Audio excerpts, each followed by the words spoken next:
Next, we'll move into the item that I know most of the audience is here to hear about, and that's the presentation of the Facilities Master Plan Task Force. And with that, I'll turn it over to Dr. Buck and Steve Graham.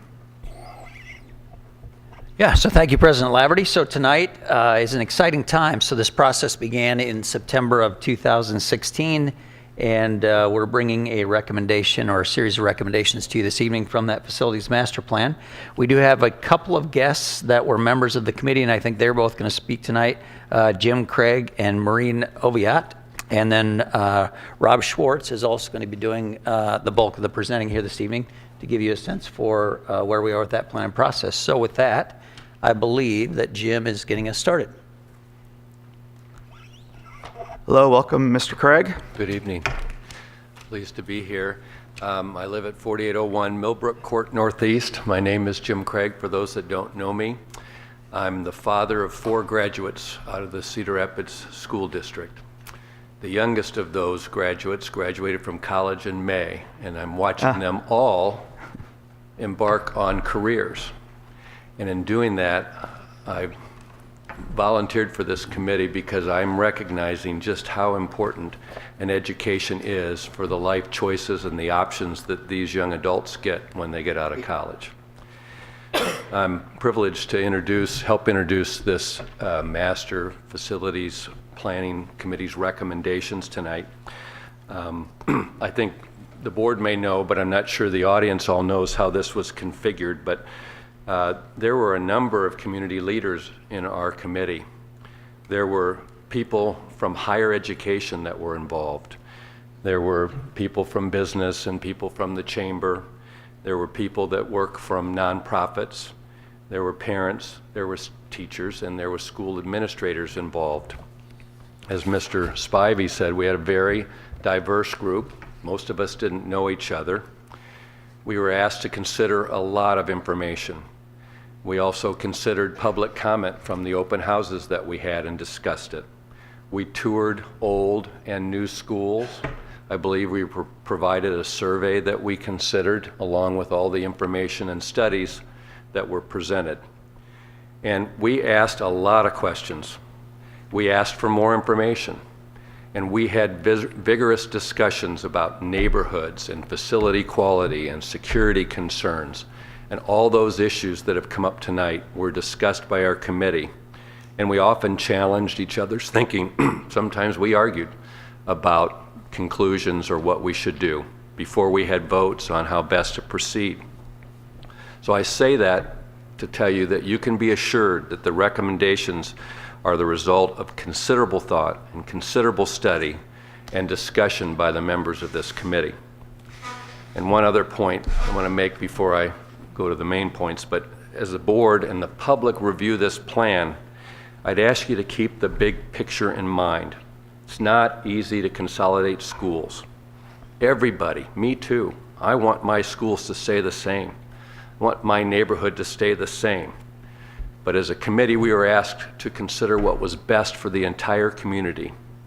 And our recommendations are intended to enhance education for all of the students in the Cedar Rapids School District, to provide education to those students more cost effectively, and to meet the educational needs of our students today. I was asked to comment a little bit on the importance of conducting this reimagining of our building environments and how they impact education. There's so many reasons I couldn't talk about them all. I've been here too long. But I want to talk about 4 that I found most compelling. I hope I speak for the committee. 1, it's obvious our elementary schools are getting old. 2 over 100 years old. 17 of 21 elementary schools are more than 50 years old. They were designed for education in a different time. We're running into increasing expenses to maintain and operate them. Importantly, our schools don't meet safety or security standards today, and they're not meeting parent expectations for safety and security, and parents are choosing other schools because of that. Our children learn differently today than they did before. And because our schools are 50 years old, I went back 50 years, which happens to be the time I was in elementary school. And what did we have? We had neat rows of desks. We had a chalkboard for presentations. We had textbooks that were outdated the day they were published. And when I thought about what we plugged in overhead projector. That's all. That's all we had in our classrooms. Today, kids use iPads, laptops, smartphones, smart boards, smart TVs. They have access to the internet, instant news from around the world, Google Earth, and YouTube, and I think there's more that I don't know about. When kids see presentations today, they see it in HD. They've got digital formats. There's vivid colors. And they see still and moving images. They watch history as it happens.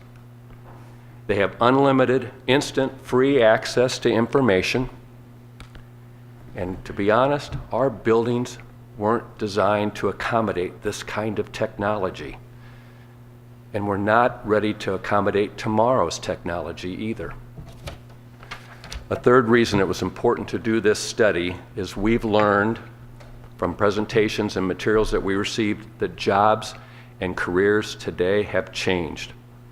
Employers demand global networking, rapid communication, collaborative work, team problem solving, technological fluency, the ability to collect, organize, interpret, and apply information, and creativity and innovation is highly prized today. Workplaces are far different than when we were kids. They're less defined, they're fast-paced, and they're focused on rapid learning and the accumulation of data. We need learning environments that promote and develop the kind of skills our kids need for jobs today. We reviewed studies that show that narrow hallways and fixed, immovable classrooms inhibit learning these type of skills that are important today. We've learned that spaces with clean air, comfortable and even temperatures, and natural light improve attitudes for learning and promote creativity. They enhance teacher recruitment and teacher retention, and they make our schools better. We also need schools that have flexible spaces that can accommodate group work and individual study, that can accommodate one-on-one teaching and large group instruction. And we need rooms and furniture that can be moved and modified for collaborative learning, for project work, for guest speakers in the classroom, for student presentations. And we need to develop learning environments that are technology rich, with areas to allow students to work with tools, to create videos, to test their robotic creations, or to develop code for a new app. And we need buildings that safely allow for both students and our community to use these assets in our community.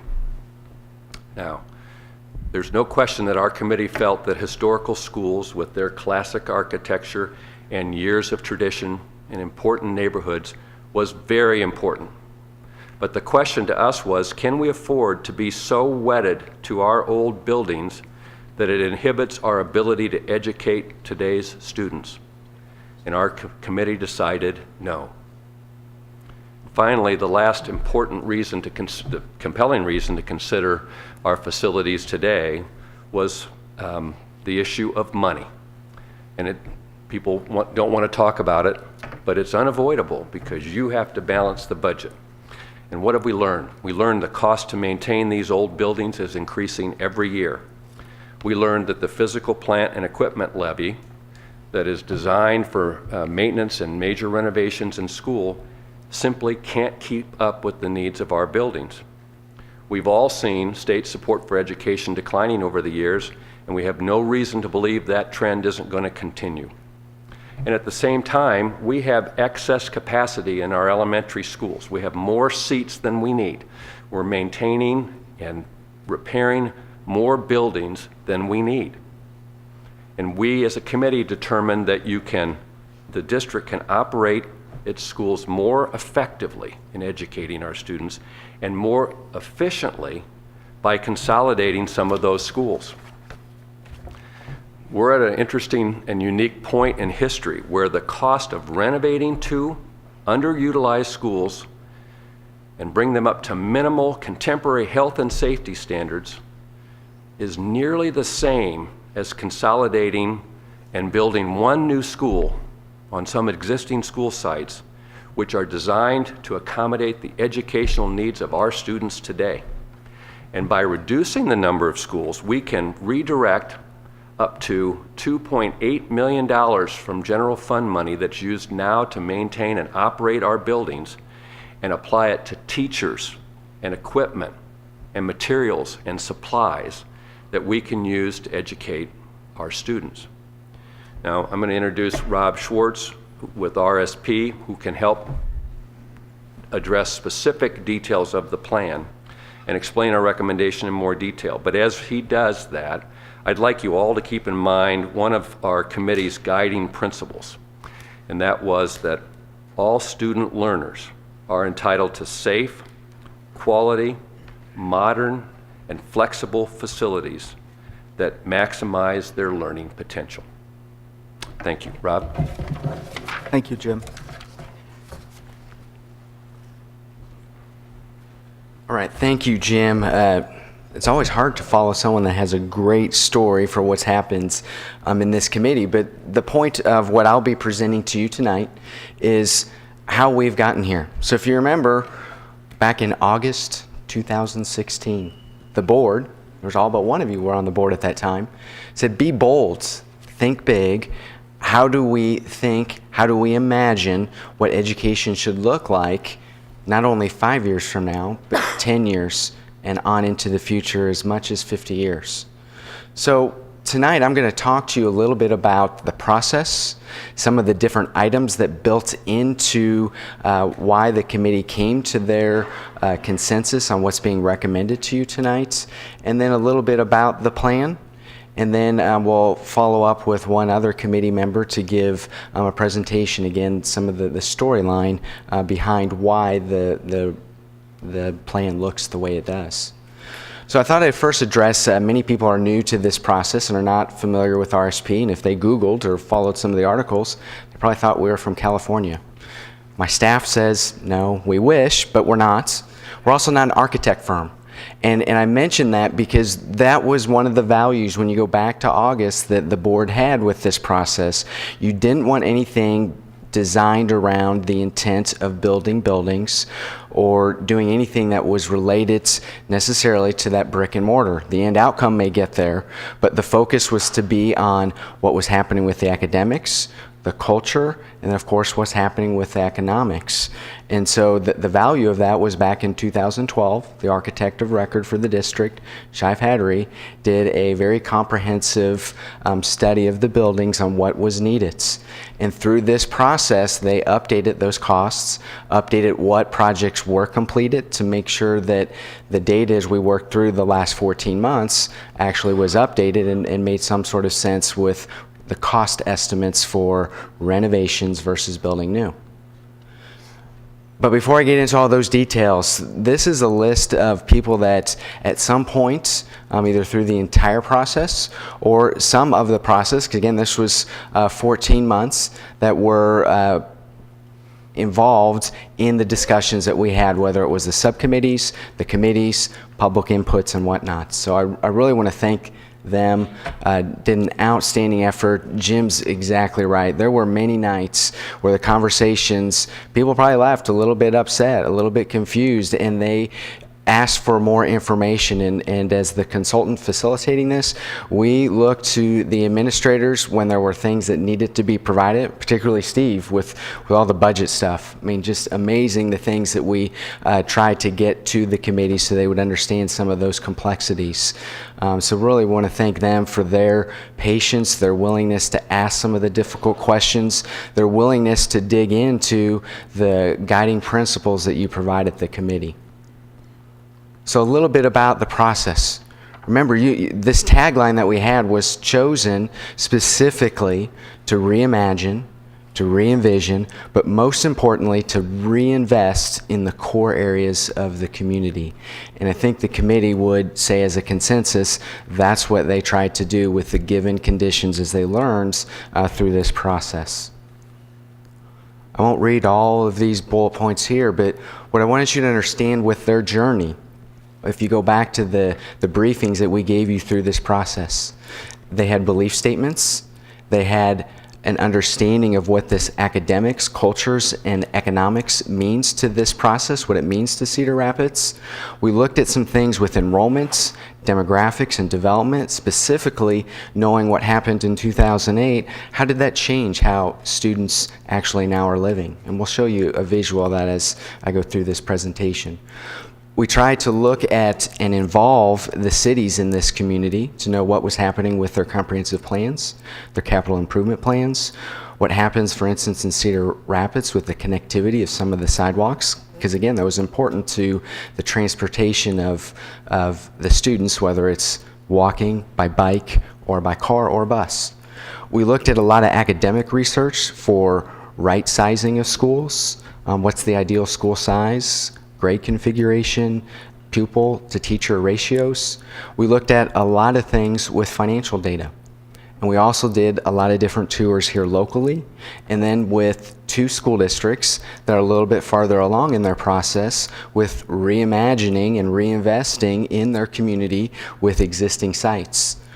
We also had some consideration and conversation about what these community hubs, the Phase 3 implementation, might look at, considering some of the historic preservation, architecture, floodplains, and really is the right school sites being chosen for where the district would reinvest. So again, if you go back to this process, we had a total of 44 different meetings that a committee member could be involved in. If you put this in a 2.5-hour average per each of those meetings, they spent about 80 hours in meetings through the course of this 14 months. That doesn't include the countless amount of time they spent with their neighbors, friends, different groups, talking and discussing what their thoughts were through this process. If you also look at the colors that are in this process, going back to August, one of the goals the board had was to try to have different involvement at different times when there was pertinent information to be presented. So we had the board setting the stage, that's the blue.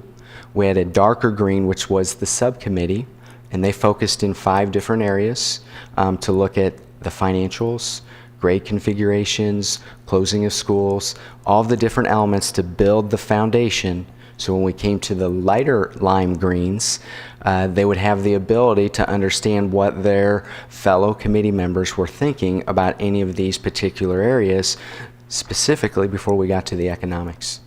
The orange areas, which there are 9, and what I wanted to make a note of is you as a board approved extending this process. It was actually supposed to be done in September, but we extended it here to December and then on into January for the board to deliberate and talk more, investigate, hear more things from the community.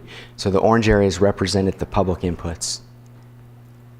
So just a visual on this being Phase 1, so you can see the subcommittee areas that we focused on were finance, program offerings, grade configuration, what we do with new schools or school renovations, and then closing and or repurposing of schools. As you can see in that phase, there were 17 meetings. We got to Phase 2, which we are just now completing. You can see there's a total of 27 different meetings and the breakdown again of what we try to accomplish through that journey. That got us to Phase 3. This is after the board makes their approval of whatever this plan will end up looking like. One of the things that the committee felt was very important, what they heard from these public input sessions, was that there needed to be more conversation with the communities that would end up being impacted by these very different changes from the way the communities were used to the educational programming being delivered to them. So having smaller buildings of 450 going to 600s, having fewer elementary buildings. And so they felt that there needed to be some more discussions similar to what you've seen with some of the examples of how the city of Cedar Rapids has done some of their corridor planning or neighborhood plans, where you bring some of those vested stakeholders in these areas around one of these sites that would be reinvested in, and you start to talk about some of the things that would happen with the programming in the building. You would talk about what are the elements of the building that need to be factored in, such as should there be a gym, should there be a health center, an expanded library, things that would make a greater outreach for that site to the community. So give it greater number of hours, more numbers of the days of weeks where it could actually address some of the specific community needs in the community. So some of the different information that they looked at. I know as a board you've heard this several times in our board briefs about this ACE concept. We really tried to focus the committee on the academic piece. What do these students need in the future? What do they not have in these existing buildings? How would that actually be improved if you renovated it or you actually had a reinvestment on specific sites with new buildings? We then focused a lot on the culture, because the culture is the buy-in. I think we heard from one of the committee members at the last meeting that said, data dulls, facts fade, stories sell. The culture. What are the elements that build this plan into the grassroots approach for supporting why the district needs to do some of these changes with buildings, educational programming, and so on. And then we had the cold reality that you heard from Jim about the economics. We can't ignore the fact of some of the pending economic challenges the district will be faced with over the next 5 years. So each of the meetings were structured in a way that it wasn't the consultant or the administrators dominating the conversation. It was really structured us as the facilitators to present information, present the data that's been requested, or provide insight into what that data means. And there were lots of conversations at the tables, then larger group report outs. We used clickers to help get past some of the harder questions. We used the traditional dots. We had different tours, homework after these meetings for them to continue thinking about what they've learned, very much like what you see your students in a classroom. They don't just get presented something and then walk away. There's a learning process in understanding what it is that they were being taught or what they needed to take from that particular meeting. We have these belief statements. These are categorized in these 5 areas of the most importance for each of those areas that we continually reminded the committee to look at and understand as they were talking about some of these things, whether it was going from 21 sites to 13 sites. How does that impact what the delivery might look like for the students of the future? We had a lot of conversation about sustainability, because one of the things that the committee members were very passionate about was they didn't want decisions that were made that were not going to be sustainable.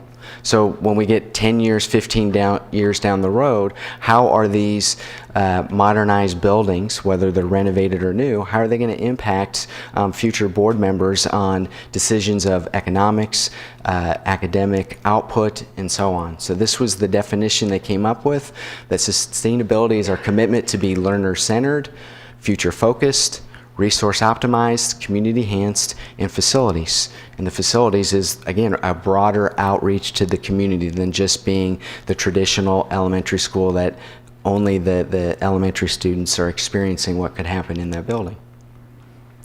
We had different consensus on the following statements. I won't read each of these bullets, but this just kind of gives you a sense of how the committee grew through the journey to get to the point where they're recommending what they're recommending to you tonight. We have some data with the open enrollments. And this particular chart was something that's been presented to you in your board briefs, also at the public inputs, that shows that there's a growing trend of students that are making choices that live in the district to choose other opportunities for educational programming. And this is a trend that the committee was concerned with. They asked a lot of whys of the reasons for this happening, and they range from a lot of different things that I'll touch on in a couple of slides. We also looked at the costs again that were produced from Shive Hattery, architect of record, of what the Pebble costs were for improvements to, in this case, the elementary buildings, which represented the blue part of the charts, and then the green represented the leadership thoughts back in 2012 and 13 to bring those facilities up to an academic standard that would be somewhat comparable to a new building, albeit not necessarily as good or easily programmed as a new building could be in that particular situation. So again, they can understand what the actual costs were and how would that relate. In the bullet point you see here, $223 million roughly dollars for the existing Pebble plan, and with the plan that's being proposed to you tonight, about $224 million. Everything was baselined with this facility cost index, and we used this 50% barometer of when any of these buildings were above 50%, that called into question, is this a site that's worth investing in? So again, going back to the previous slide, you know there's between $10 and $14 million in a building to bring it up to a standard. How does that relate to, again, the facility cost index of the buildings? And so the red line became that threshold for conversation. Didn't necessarily mean if some of these buildings were at 52, 53 that they would get newer renovation, but it started that conversation. We then had some information that the district provided that really started shaping, we need to start doing something now. And this is the Pebble outlay, so the physical plant and equipment levy that the school district has. And what we were focused on was that red line. So between 23 and 24, it goes below the green line, which is the projected revenues that you have, which means that there's more need than dollars coming in. So this became kind of the conversation of, if we have more dollars going out, we have this facility need, how are we going to be able to address that by keeping 21 buildings? We also had data that was put together that got into what would the operating costs be currently, what would it be with 13 600 buildings, and what would it be if we had 18 450 buildings. So you can see the current is the blue, so we work to the right of 13 600 buildings, it's the orange, and then we get to the 18 450 buildings in the green.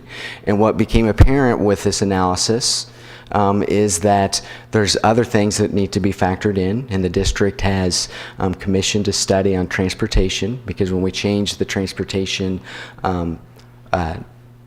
area around a building, there's going to be some differences. But overall, when we're looking at this information, it costs more money to operate the 18 450 buildings than it does when you go to 13 600 buildings.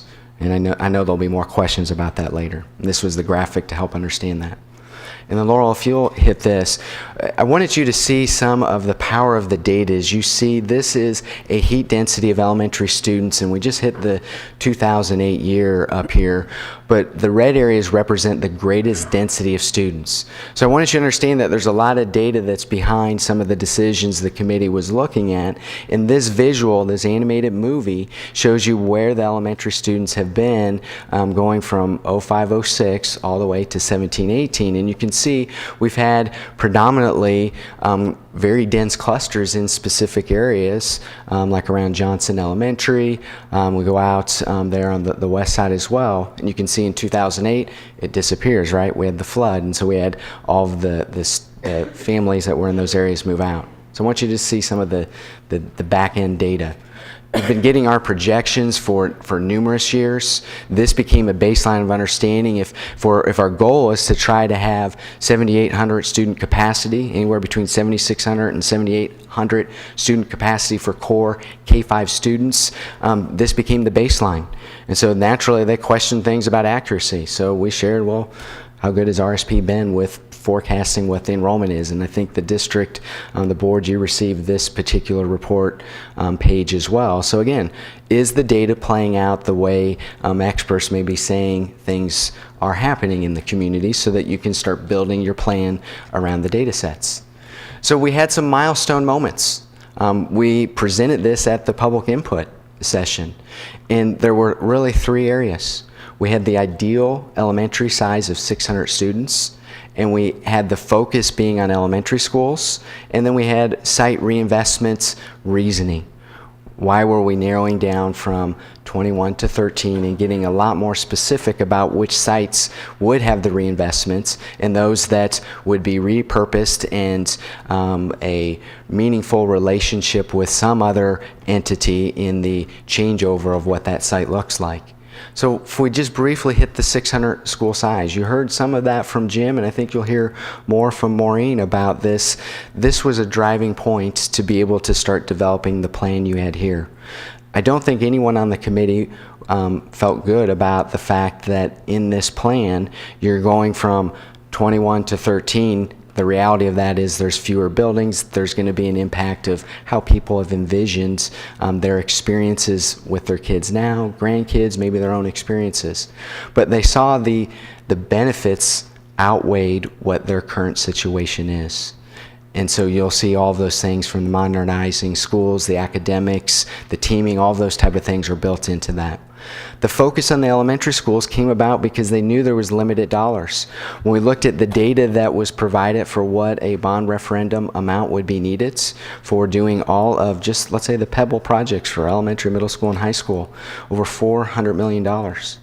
Well, when you start putting the math to what that would mean for a bond referendum, you hope the legislature will extend SAVE so that the burden of doing the improvements, whether it is renovations or new, is not solely on the people who live in the Cedar Rapids community. Those are my words. Site reinvestment reasoning.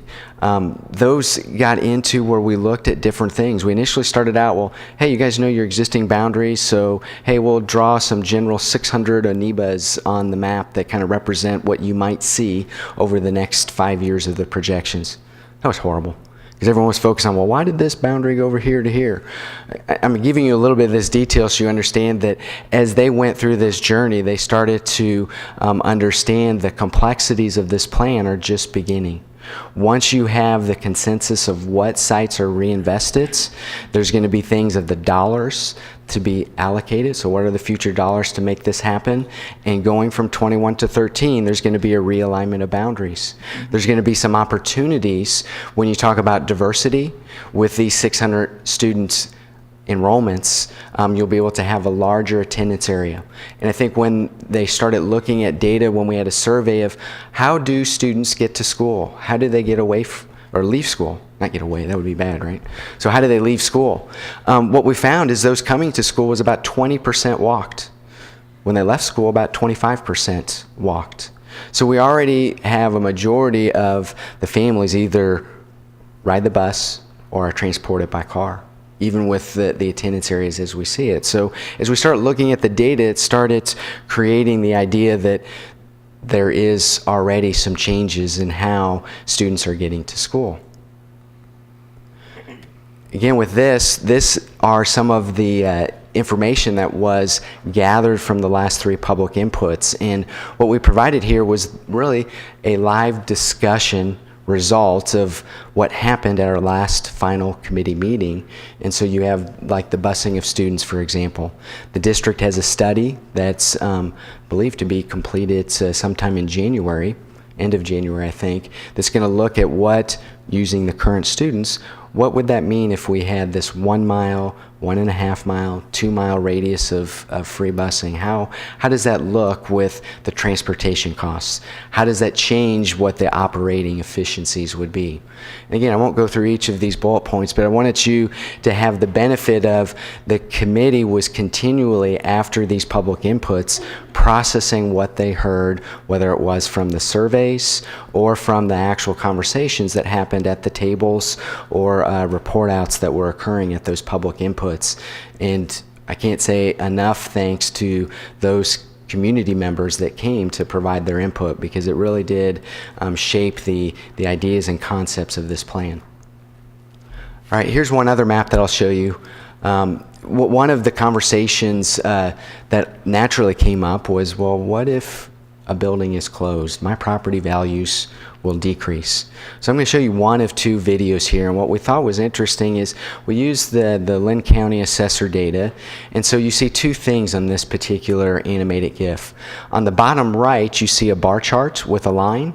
The line represents what the average values were doing from one year to the next with the properties, residential properties, inside the Cedar Rapids School District. What you're seeing in the actual map, in this case around Monroe, is how those property values changed over time. What you are able to see from 2012 to 2017, the values are greater than they were in 2012, and you see that it follows what has been happening district-wide. So I want you to kind of, again, see some of the data sets that built into, again, there's a question asked, well, what is the answer? Would you potentially see this? And we showed this as well for Polk, but in response to time, I'm not going to have Laurel hit this one, but we'll have this animated GIF available, hopefully on the website. It's fairly large, but it's kind of interesting. Could you actually play that if it's available? Absolutely, we're going to play it right now. It's wonderful. And again, you can see that the values are a little bit less than what the district average is here around Polk. But again, it follows that same similar trend. Again, data here in your community that we're using. Thank you. You're welcome. All right, so this gets us to kind of that 100,000-foot view of the plan. The big thing the committee wanted everybody to understand, this is a 15 to 20-year plan. So when we start talking about these community hub meetings, this is something that's ongoing and a awesome portion of engagements that the district is going to have with the community. We also wanted the board to know that this is being driven by that three-pillar concept of academics, culture, and economics. A combination of all three of those created the plan that's being presented. They feel very strongly about the reinvestments of sites specific to the core and focusing on where the students are, where your facilities are, specifically for some issues like, let's say, with Kenwood or leadership. That program doesn't go away. If the building in this plan, as we're showing, would not be a site that's reinvested in, that program being successful would likely be in another facility. You can see the breakdown that we're showing you here is initially, is this a new building? Is it a renovation building? Or is it something that's yet to be determined? So the asterisk is that purple is yet to be determined. That we felt there needs to be more conversation with the community. It might be, is it Arthur or Garfield? But is there elements of those buildings that need to be maintained? Is it the entire facade? Is it a portion of that? Can that actually happen? Those occur in these community hub meetings. We have an estimated cost for this plan of about $224 million.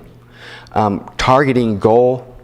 Rob, is that adjusted for inflation over the years? Good question, and I may defer that to Steve to give a official response, but that kind of dovetails into, we had 3 architect firms give us cost estimates for, let's say, the new buildings, and for a 600 building, it ranged from 16 to 20. For when we get down to these other charts, you'll see we were using 20, knowing that this takes a long time. I don't think any architect, any contract person would ever say that they guarantee that elementary school will be $20 million 15, 20 years from now. But for the most part, I think we try to factor in the escalating costs as best as you can in a 15, 20 year time period. Is that good, Steve?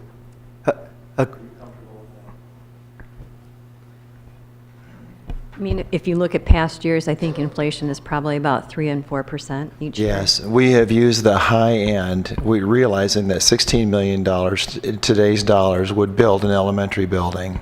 We used 20, significantly higher for the continuum, realizing that initially our elementary buildings are likely to cost less than $20 million, but over a period of that 15 to 20 years, they will move upward slowly over that continuum. So we'll save money on the front end, and when we'll hit the pivot point somewhere in the middle, and then we'll see our costs go up as well. And also, on the revenue side, we have a very conservative estimate of growth in save funds that we're using of only 2%, 2% retail sales growth over the continuum, that to earmark a $212 million net debt that we could have a capacity to build in July of 2020. It's likely to be, and our experience has been, it's been exceeding that 2% mark, which would drive the $212 million higher. So I think we're in pretty good shape. Hang on. Steve, hang on. Go ahead, Gary. I have a question, but go ahead.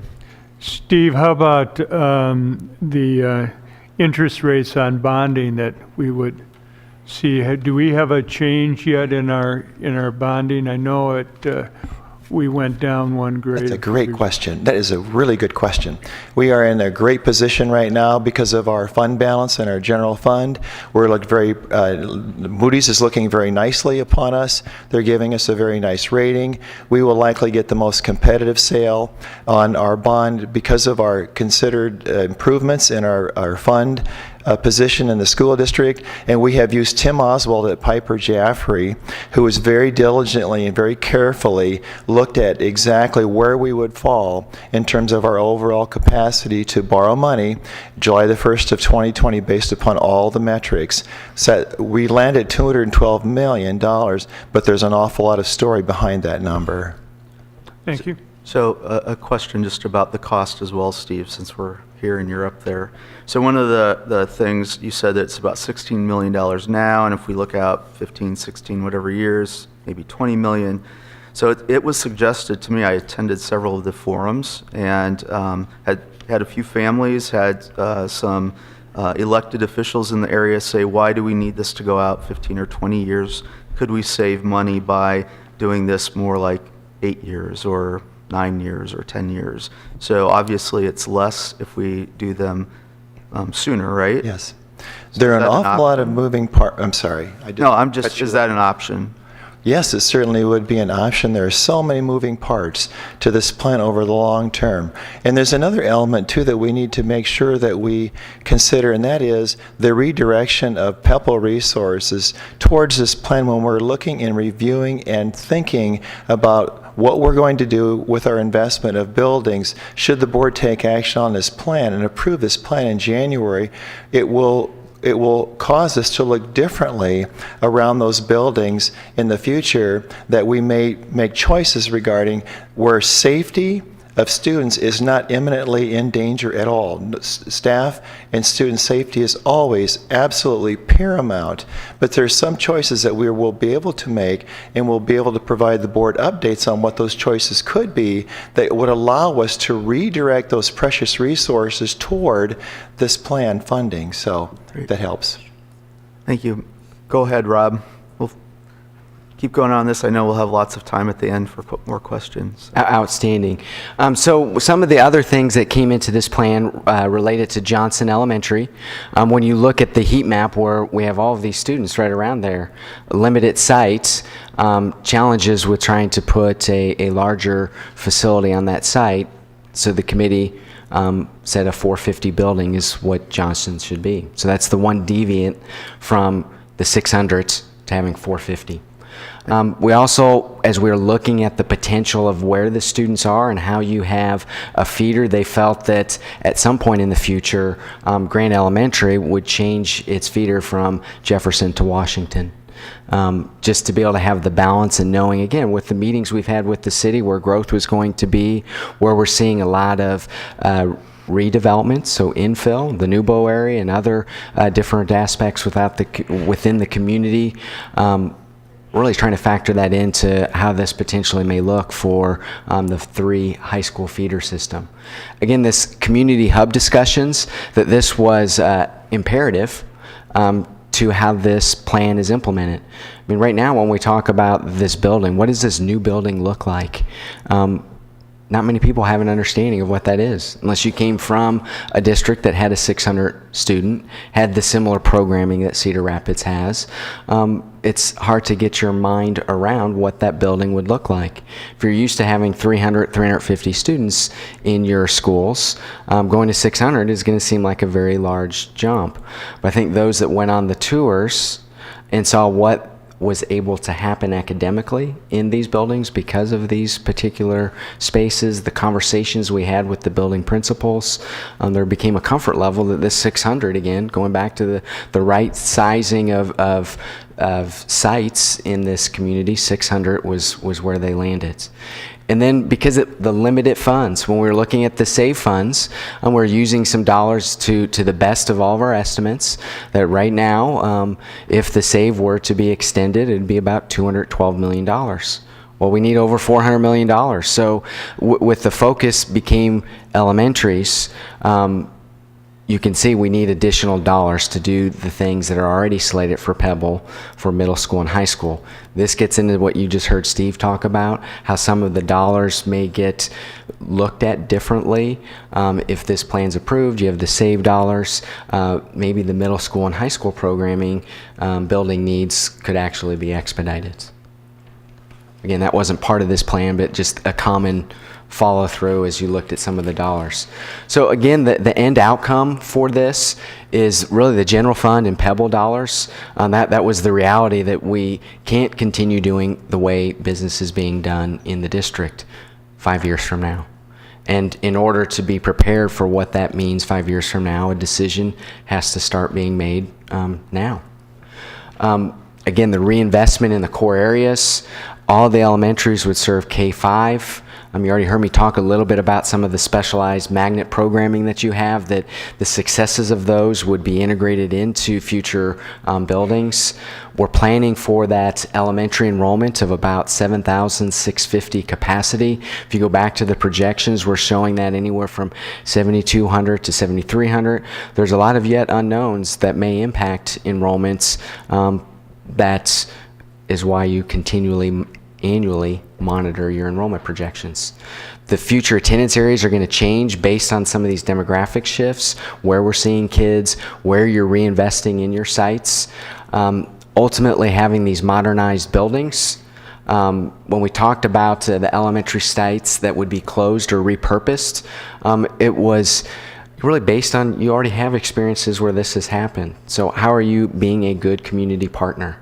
How does that fit into the changeover of these sites from what people are used to them being? It's going to be a difficult challenge, but again, back to these community hub meetings, this is where all of this starts to take place. Ultimately, trying to provide enhanced academic opportunities for students, that they'll be college and or career successful. That's kind of something we said a lot in these committee meetings. And we know there's additional community hub meetings that will be occurring in the future. So again, here's just another visual of how that plan looks. So the grayed areas are the sites that the committee felt would be repurposed. You can see how that relates to the feeders. You can see the capacity for these buildings, what the cost estimate is to get to that 224 broken down by each of the feeders. And I thought that last bullet point was very telling throughout all of our committee meetings. When we asked these questions about investments, new or renovation, we continually were getting 70% of any meeting, the committee members saying this is what they felt the direction should be. We have this tiers. I'll spend a little bit of time on this. This had a little bit of confusion from the standpoint of what these tiers were set up.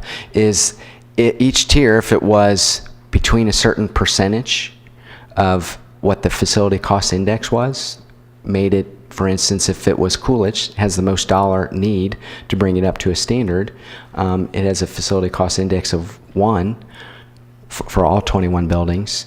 It's in tier 1. So the idea was the buildings with the worst conditions would be the first buildings that we would look at for the new school or the renovation if it was one of the schools for renovations. And then you move down to tier 2, they're the buildings with lesser dollar needs, and then on into tier 3.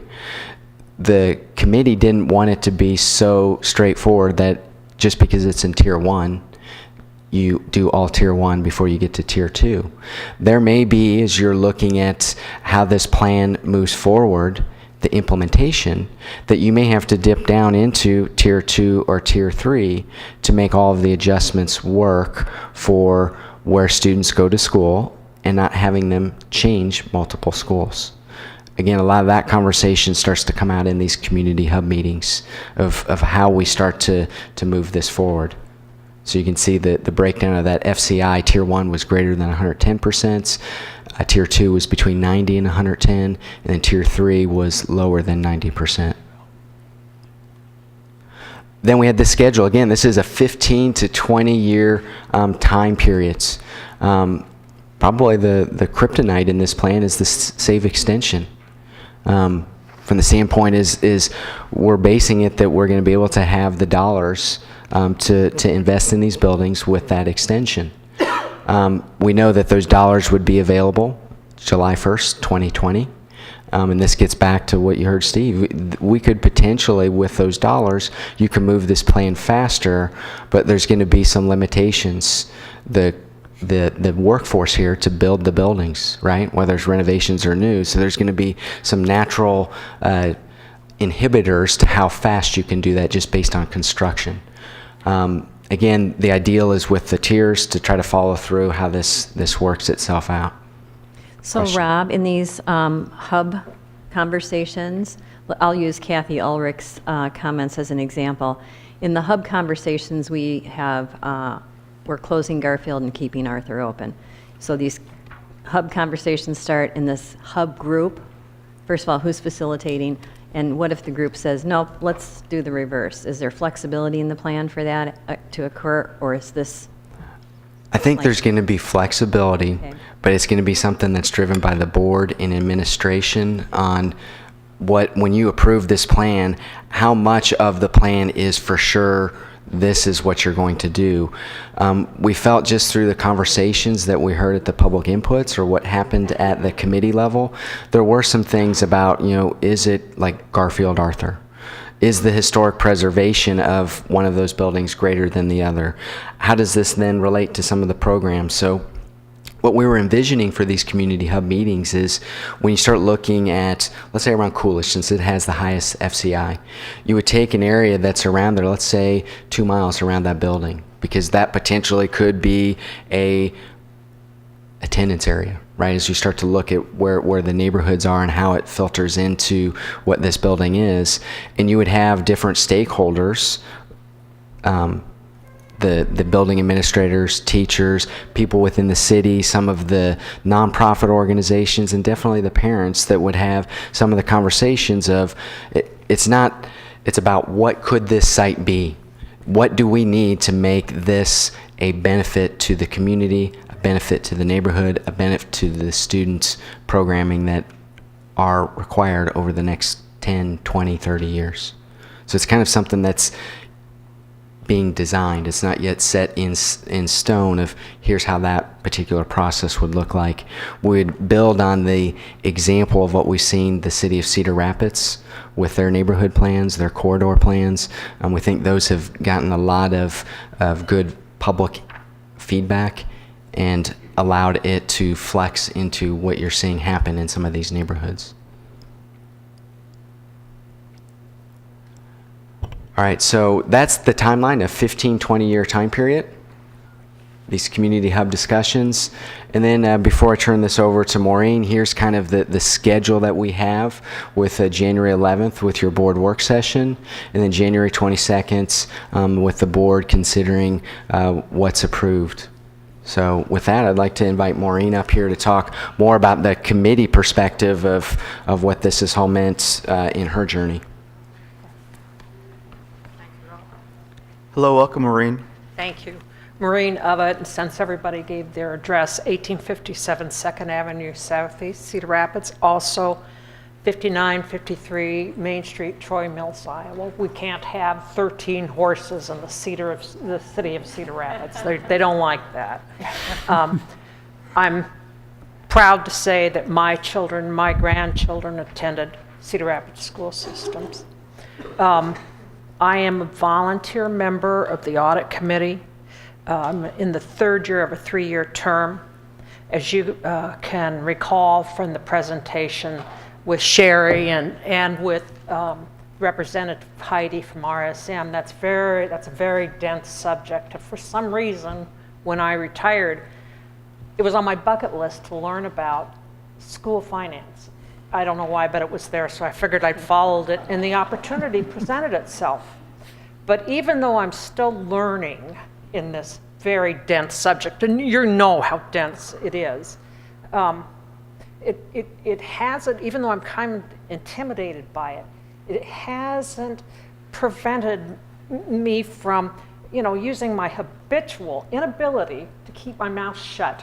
So I ask questions when I don't know something. I'm not afraid to argue a point. I came from an adversarial background, so I'm used to that, and I do that. And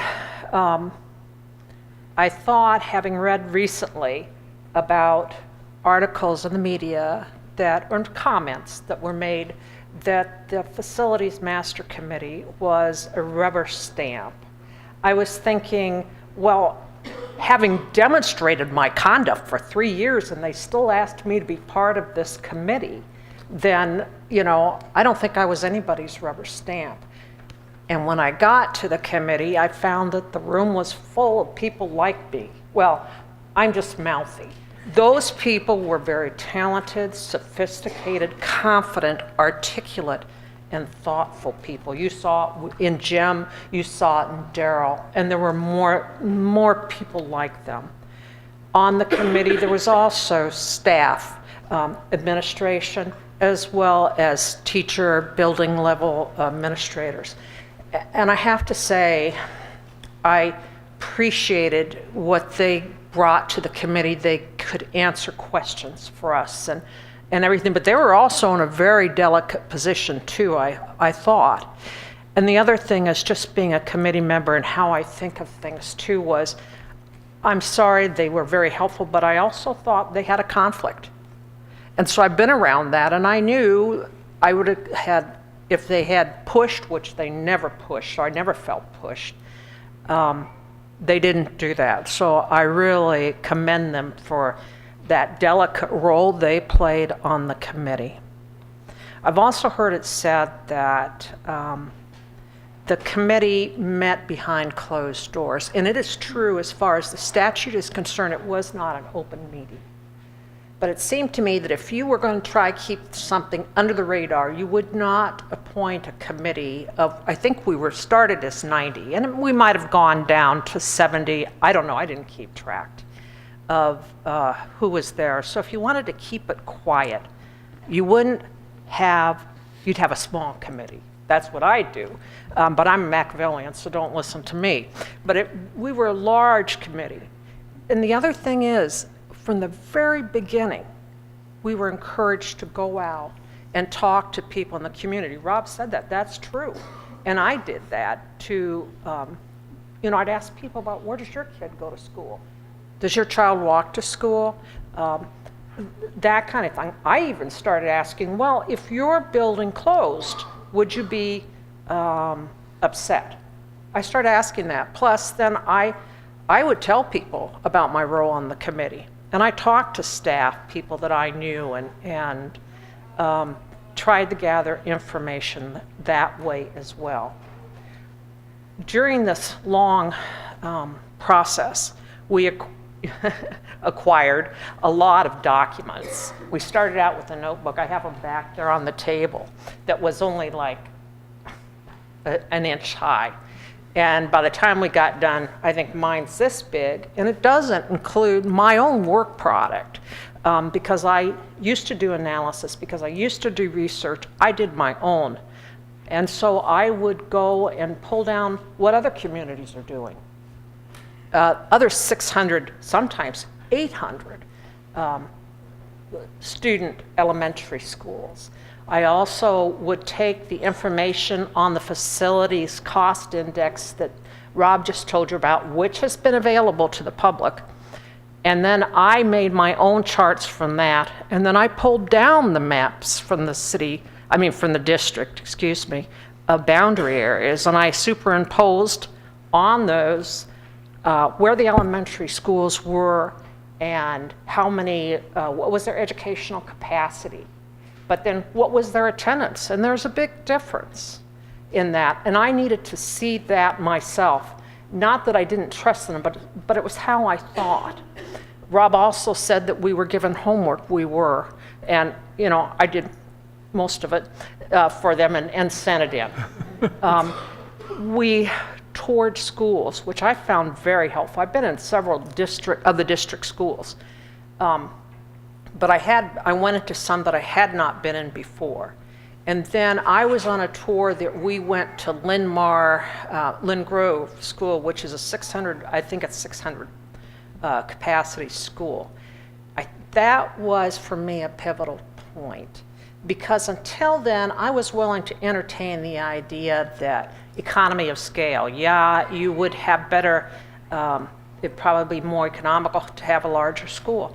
But it wasn't until I stepped into that school and I saw the security, which was always important to me as far as the safety of our students are concerned, our staff, our visitors. We should have a safe environment for them, the security. But when you got into the school, that school had a warmth about it that was just amazing. And the way that the rooms were set up, or the areas were set up in pods with classrooms around them. We asked the administrator who took us on a tour, well, if you designed this school, what did you think about as far as its additions? And they told us that school had been constructed with the idea that additions would be added if necessary. And I think that's one thing all the committee was very mindful of. If we're going to do this, if we're doing this for people in the future, then let's give them the best we can. And I think when I left that school, I said to one of the people on our tour, and Jim was on the tour with me, I said, and this is the reason we are losing kids to open enrollment. And if I may, I'd like to just say, I don't know if anybody really knows the reasons why we're losing 1,000 kids to open enrollment every year. The number has gone up. I don't think it's necessarily, I don't even know if we ever will, but I think we need to look at those numbers and try to make ourselves more attractive to other districts. But those are only some of the things we learned during the process. And it was a long process. And the other thing I wanted to mention about our group was, I don't think we could be considered a rubber stamp, because it was not a heated discussion in the room sometime. But believe it or not, had we been a rubber stamp, we would have been done with our work a lot sooner than we were. We had 9 public meetings. I went out and did at least, I did one time. I think I did one of the meetings. The other ones I did 2 apiece. I enjoyed them. I appreciated the people that came out and talked to us and gave us their input, shared with us their ideas and their criticism. I mean, this is a civil discussion, and that's what I really like about Cedar Rapids, is that there are all these opportunities for that. So we felt like we had shared with the community our work. One of the things that when I asked, what do you want me to talk about tonight? And they said, talk about your journey. Well, I'm sorry, I came from a government background, and these words like journey, it didn't feel like any trip I'd ever been on. But what I finally decided was, it was like riding in the metro in Washington, if you've ever done that. You know, you stand on the platform, this long train comes in, you get in a car, maybe halfway through, but you're not sure where you are in the whole train. You know that there are always people that are going to be before you that will cross to the next station first. I think that's how I started thinking about my role in the process, or my journey, was that I knew that how many years ago, over the time that this district has been in existence, that there were people who sat just where you are, and with the best of intentions created more than 21 elementary schools, but 20 elementary schools that we are addressing today. and their cost to maintain. And I am mindful that there are people that will follow, that people I won't be around to see maybe, who will take advantage of what comes out of this decision too. And that's kind of how I thought about it. And I have to share with you too that even though we don't have kids in the school district now, when I was looking over the final list, I was thinking, oh, our goddaughter goes to Kenwood. At Taylor Elementary School, there's a kindergarten teacher who, before she started here, tutored our granddaughter with dyslexia, and who now, our granddaughter is, well, I mean, she's a pretty good reader considering her condition. She loves literature. And I know that that tutor is at Taylor. But you know, you can't be concerned about that when you're making a decision. You can't, that was how I was trained, and that's what I tried to bring to this process was, it's not about me. And maybe it's not about any of the time. It's just trying to make the best decision you can. And I know that there will be people that may disagree with me, and that's fine. I as my husband back there will tell you, I kind of like disagreements. It's what I came from. So that's fine. But I would caution everybody to remember that you can't make decisions based solely on you, because then if you want your school to stay open, will it be at an expense of another school? I think it's very wonderful that there are schools that have great volunteer things, but is that a reason to stay open? I don't know. These are big issues. You have the hard job. I enjoyed my job. I found it engaging. I found the discussion stimulating. The people I served with were wonderful, and I don't regret a minute of the time I spent on that committee. And I thank you for the opportunity. I don't envy your next decision. Thank you. Thank you, Maureen. We appreciate your time and commitment to the committee.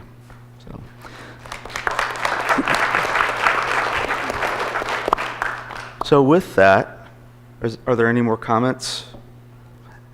I will open it up. Yeah, what's that? Could I just interject a point of clarification? I Yep. believe that January 11th meeting is a January 8th meeting for our open work It is session. January 8th, and the January 22nd meeting, board considers plan, is a tentative date, depending on how this meeting and our January 8th work session go. So if we feel that we need additional time for consideration, that's certainly on the table, but we had to have a tentative date out there for consideration. As you know, and I think Rob has mentioned this, we've extended this plan by several months, multiple months, a couple of times already, and added more input sessions. So I think the board is certainly willing to do that if we feel that we need that. So with that, I'm going to open it up to questions of Rob or the committee members or Dr. Buck or Steve, and we'll go from there, keeping in mind that we've just seen this for the first time presented like this in this detail this afternoon with all of you this evening. So we're absorbing all of this, even though many of us have had comments and multiple conversations with members of the public, with people from the city, local government areas, families. We've talked to kids in some of the buildings about these things as well, some of us. And so we're on this learning journey, I think, with all of you as well. So with that, Jennifer, you have a question? I do. I have a question. If we could go to slide 23 and just kind of look at some of the maintenance expenses there. When we're moving from our current situation into that 600 school, I see that there are some areas like electricity that has increased, and water. And I just want to clarify, is that due to increased square footage and increased amenities such as air conditioning and heating being available in hallways and in all classrooms, whereas some of our buildings do not have that at this time? I think I can address that question. We're going to geothermal systems as the years progress. And geothermal systems are users of electricity, not natural gas. So we're seeing, as we're moving towards geothermal, the removal of boilers that consume a lot of natural gas. So you'll see the natural gas rates dropping while our electricity rates are growing, and that is because of the systems in place that we have. So that's one element of the conversation. The other is we're looking at 95,000 square foot footprint for a 600 elementary school. So we're increasing our overall square footage fairly dramatically. So that $2.8 million net savings in operating costs that we can redirect towards other important resources is really net of that increase in overall cost of nearly $300,000, largely related to energy because of a larger square footage. Does that answer your question? Yes, thank you. Gary? This is, I'm asking this because I think it would be helpful, at least for me, when we go into the January meeting. Could we have some more, I'm more of a visual person, and I know there's some pictures that are on the website. But could we have some models or more diagrams, pictures of what the 600 school would look like? Something that I could get my hands around. And I know, and I'll say up front, I know that's not how we construct buildings, at least we haven't in the past, that we're going to take a model from someplace else and just reconstruct it here. But just to get my head around the concept of what a 21st century larger school would look like. Well, one question related to that is, I know that the committee went and saw what we just heard was a 600-seat elementary in the Linn-Mar district, and I'm just wondering if some of the board members would be interested in actually physically seeing a 600-seat elementary. I know that Viola Gibson is close; it's in the 500 and some range. But if they wanted to go to Linn-Mar, could we work that out with the superintendent there to maybe? Sure. I don't know that we need to have a quorum to go do that, but there may be a handful of board members that would be interested in that. Happy to do that. Okay. So you're saying visit it? I'm saying that maybe if there's a handful, not a quorum, but a handful of the board members at a time that would like to go see a 600-seat elementary just in Linn-Mar, just up the road, to ask the superintendent in Linn-Mar if we could go do that. Or I understand College Community also has some 600-seat elementaries. So it might be an option, just instead of looking at it in 2 dimensions, you'd actually physically get to go and see what the committee saw. It seemed to impress some of our committee members when they saw it from the feedback. And so I'm just a visual, I'm a hands-on kind of person. And again, it'd give me also the concept of how, on the 21st century, because even Viola Gibson is how many years old now? 15. 15 years, you know, so things have changed even in that time period. I have another question. I don't know. Is there anyone else that wants to interject and then go back to Gary? Gary, go ahead. At one time, we were involved with looking at a downtown school. We had, I think, even a working agreement with the current Montessori downtown school. Is that at all in our future plans or as we move forward? Are you talking about the one from several years ago or the one more recently with the magnet school grant? Because my understanding is there was one from a long time ago that would be beyond the history of me. I think it was with the Knutson one building. fairly recent, we actually almost had one of the so buildings by the river that we were looking at. Yeah, so what was driving that conversation is just a point of reference. We were in the running for a $12 or $15 million magnet school grant, and so as part of that magnet school grant, we had talked about opening a Montessori school in sort of tandem with the existing Montessori work that's being done downtown. But we never did receive that grant, so that kind of brought the brakes to that was based on the conversation. grant. Yeah. I do have a question. Nancy, can you just pull the speaker right up to your mouth I'm there? pretty visual too. with our existing schools, is there a way we could get a map of the existing and then an overlay of the proposed elementary schools, the 13, where they would be positioned? Yeah, and that's one thing, Where the yeah. location, I think that would be helpful for me. Yeah, I actually, pulled the map off of the website and highlighted the ones that were in the forums, and we had the forums that were proposed. And that is helpful to see what the committee looked at and where they're spread throughout the community. And it has raised a couple of questions that I'll bring up during our work session about, particular schools, especially in some of those core areas. And I know some of you have been listening to some of the historical preservation folks and their plans, as well as some from the Garfield neighborhood in terms of their financial plans. And we have asked Steve to look at those as well, so that we understand, are we looking at apples to apples or not? So, other questions from the board? Jennifer? This is for Rob. I believe I remember that you had mentioned this, that the committees did look at attendance and tardiness levels when they were making considerations for buildings, correct? Yeah, it wouldn't be the tardiness, but it would be reside versus attend. So we know where the students reside, and then there's choices on where they attend. Some of it's the magnet schools, some of it's fill in the combination babysitting, where their jobs are or whatnot. So what we focused on the maps that you've seen spread out here, this is where the students reside in proximity to those buildings. I have a question, and this is something maybe we can get to further in our work discussion, but it was brought up tonight, and some of us have thought about this as well, I think, regarding two of the specific configurations. So Garfield specifically has been brought up as having really significant architectural value. It's some city leaders and people that are interested in economic development in the area have talked about it being sort of the next Nubo in that college district area. So Coe College and Mount Mercy, we've invested some money in terms of the facilities there in support of some of Mount Mercy's work as well. And I'm just wondering, so Garfield was not chosen and Arthur was chosen, but if the board had questions about those two in particular, they're both significant in history, would there be one over the other, or is there some data that the committee used to maybe make that selection of saving, redoing Arthur versus Garfield?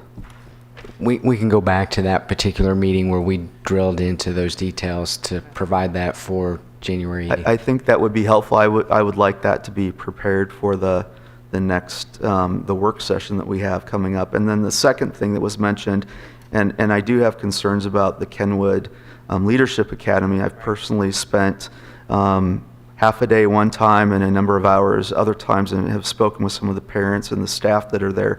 They're extremely committed and very excited about that magnet school. And there is, it seems to me, something important about the facility and people that are in that space.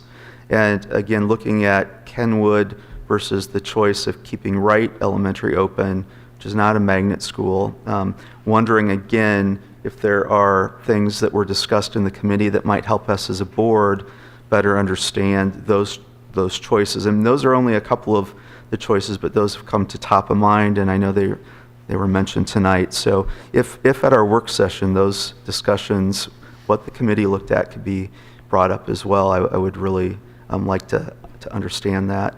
And the other thing I would really like to understand is this 16-year time horizon and the financials.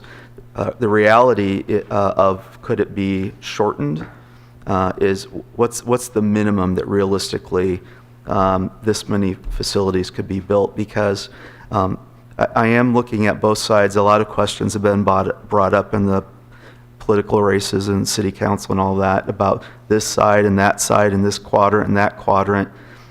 For me personally, I would really like to get a couple of these facilities out there for folks to see, and it doesn't make sense for me to put them all on one side versus the other. So I'd like to, going again into our work session, have some of that understanding. And I don't know if that's Steve or if that's you from RSP providing that, but I am amazed at the information. And I was one that questioned the accuracy of all of your data. And I've gone back, I've talked to folks in some of the other districts that you've worked in over the years, and it was very helpful to understand that you're getting into that 97 to 99% accuracy on your data over the number of years that we've worked with you and some of the other communities that have worked with you throughout Iowa, not California, which is a good thing. So you've brought in superintendents from a variety of school districts across Iowa to help in your advising of this committee, which I also appreciate.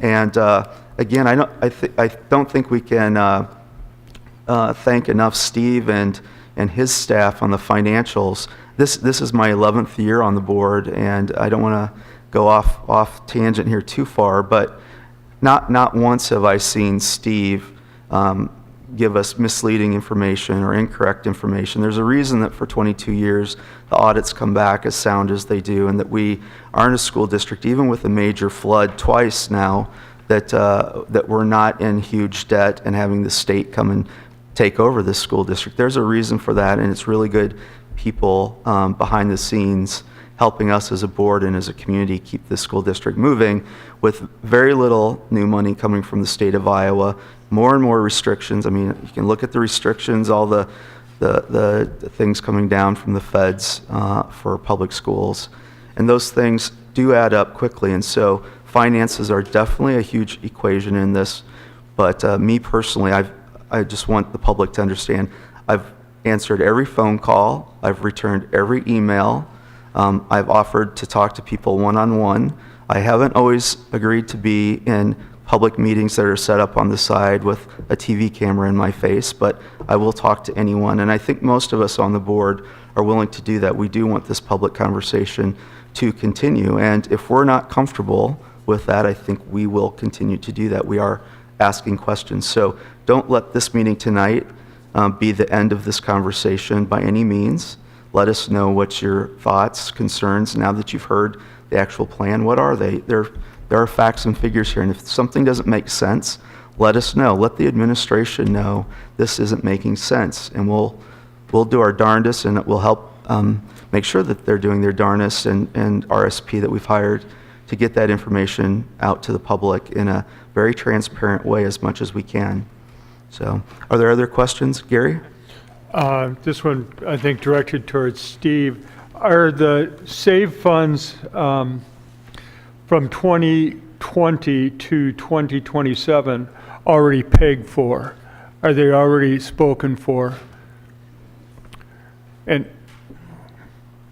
my thinking is, we are assured at this point that we do have those funds, that we could move forward at least with partially or tier one to get something out there in the public so people can see what these would look like. The short answer, the short answer to your question, Director Anhalt, is that we need an extension of the SAVE fund in order to make this plan possible from a purely funding perspective if SAVE funds are going to be the funding source. The longer answer is that we have our SAVE fund committed all the way to December the 31st of 2029, every single thing that we have with a growth rate of 1 to 2% annually on all of our commitments, all of our predicted revenues that are direct SAVE revenues and other related revenues in the SAVE fund, every nickel is included in the analysis to come up with what we have currently of a nearly $54 million unobligated reserve in the SAVE fund.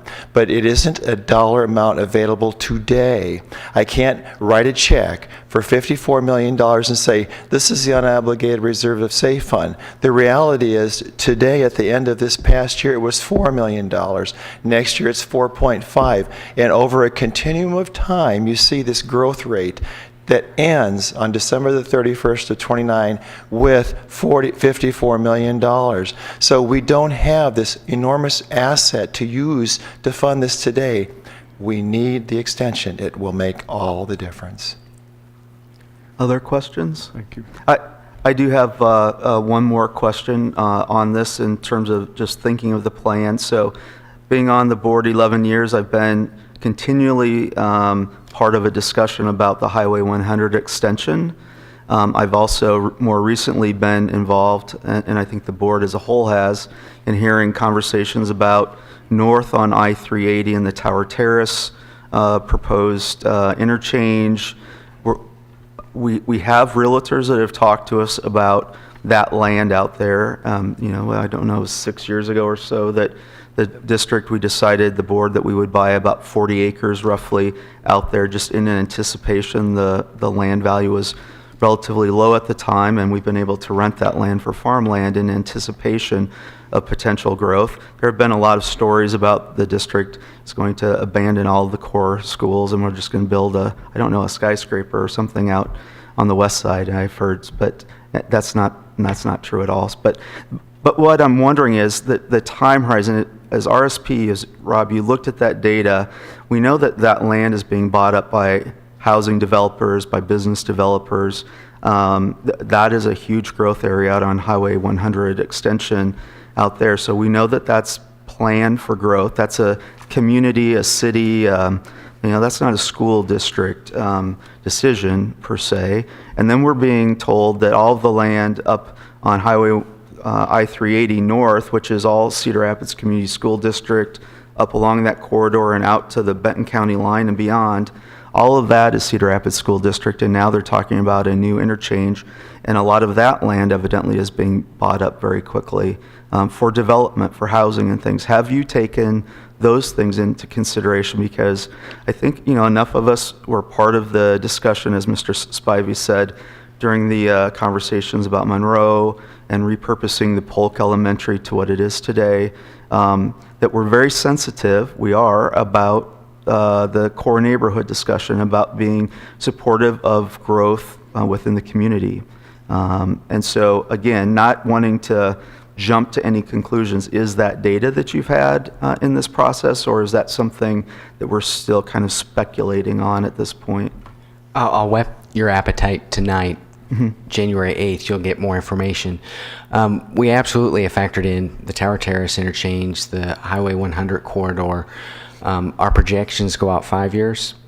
If we were to look a little bit farther, we'd start getting into the point where the conversations you've heard from the cities, whether it's Hiawatha, Robbins, or Cedar Rapids, that you start seeing some of that growth start to happen there. In the window of our 5 years, there's limited things that start to happen. But as you know, with infill developments and whatnot, when we report out each year, they change based on who owns the property, what the economic driving factors are to say, I'm going to invest. So that's just whetting your appetite, but we'll give you some more.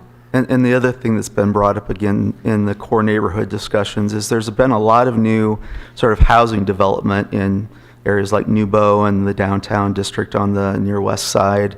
And, just as a citizen who drives through those areas quite often, it looks to me like they're condos and apartments, and I'm just wondering, do we have information from the county or city that tells us, are those folks that have young children, are they singles, are they retirees, kind of that mix? I'm assuming that was also part of your discussions in the data that you have. It is, but it's not as granular. Like if you call up an apartment complex and say, hey, what's the breakdown? Do they have school-age children or whatnot? They can't divulge that type of information. So as the projects are built, some of the things that we ask are they going to be 1 bedroom, 2 bedroom, 3 bedroom units? How many are those particular types? Because that's going to ultimately determine potentially the number of kids you can have. But the market rates drive another thing. The other thing that you've heard over the years, we talk a lot about the millennials. Usually I kind of make fun a little bit of them. But a lot of it is what they can afford is driving where they live. What they want for amenities is also a factor in what they do.